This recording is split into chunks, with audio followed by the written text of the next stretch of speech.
It's crazy to think, but it's been nearly 2 years since we've seen Chris Bosh on the basketball court. While Bosh himself says that he still wants to play in the NBA, from all the media and medical reports we've been seeing, it doesn't look like that's going to happen. But today, we're going to take a look back at Chris Bosh's career, and I'm going to show you why even if he retires today, he will be a no doubt Hall of Famer.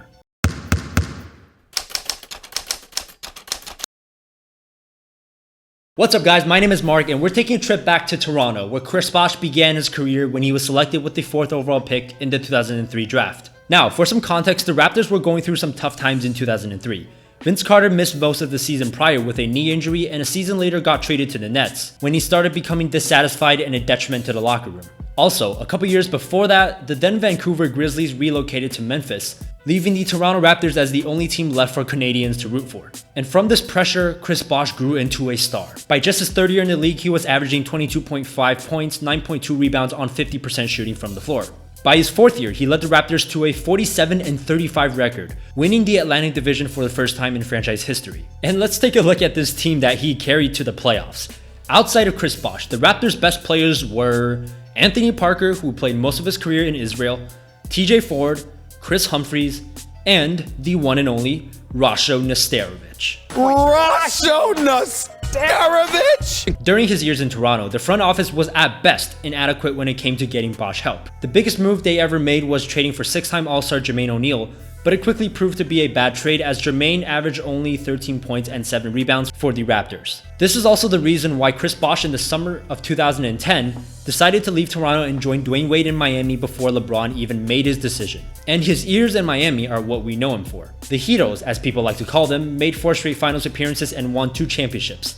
But for some reason, Chris Bosh never seemed to get the type of credit he deserved for helping that team be what it was. During his first 2 seasons in Miami, Chris Bosh was repeatedly criticized by the media for the statistical decline he showed. Now, today in 2017, we've seen guys like Kevin Love have his numbers cut down after joining LeBron, and a guy like Steph Curry have his numbers cut down after Kevin Durant joined. And so looking back, we think, of course, Chris Bosh's points per game went from 20-something down to 18. But back then, the media and sports fans in general did not have much context for the type of sacrifice Chris Bosh had to make. Him averaging less points and less rebounds had nothing to do with him, because as soon as LeBron left in 2014 and Chris Bosh became the Heat's #1 option, Chris Bosh went right back to averaging 21 points. And his sacrifice was much more than just the less points he scored.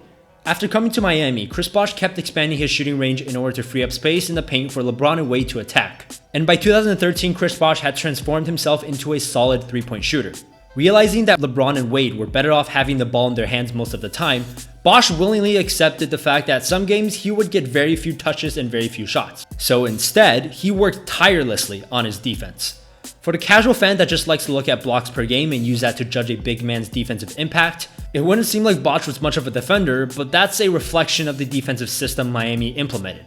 To the basketball nerds of the world, the Miami Heat were not only famous for their small ball offensive lineup, they were famous for their unique defensive scheme that we now call blitzing. It's when you trap almost every single pick and roll, forcing the offense to make difficult passes.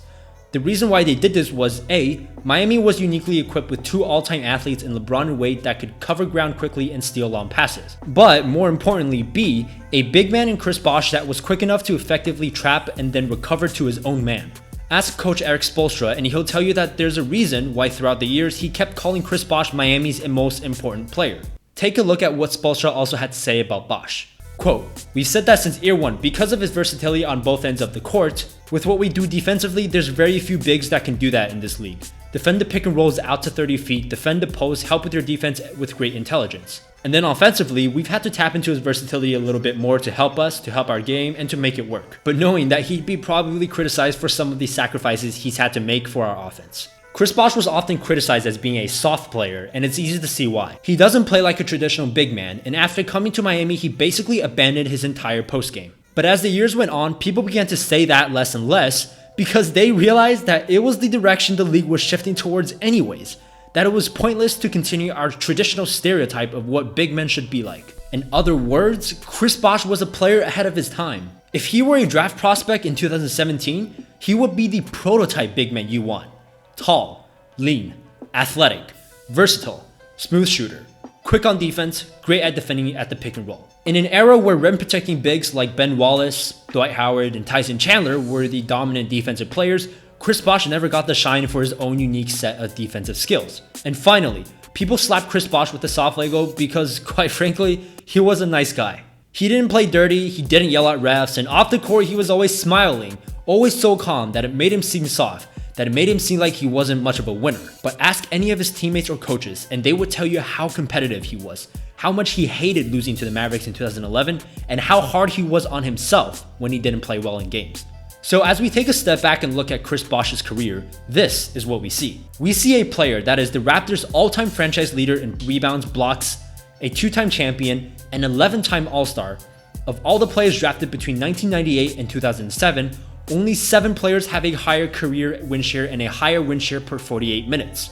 And those players are LeBron, Wade, Chris Paul, Pau Gasol, Dwight Howard, Kevin Durant, and Dirk Nowitzki.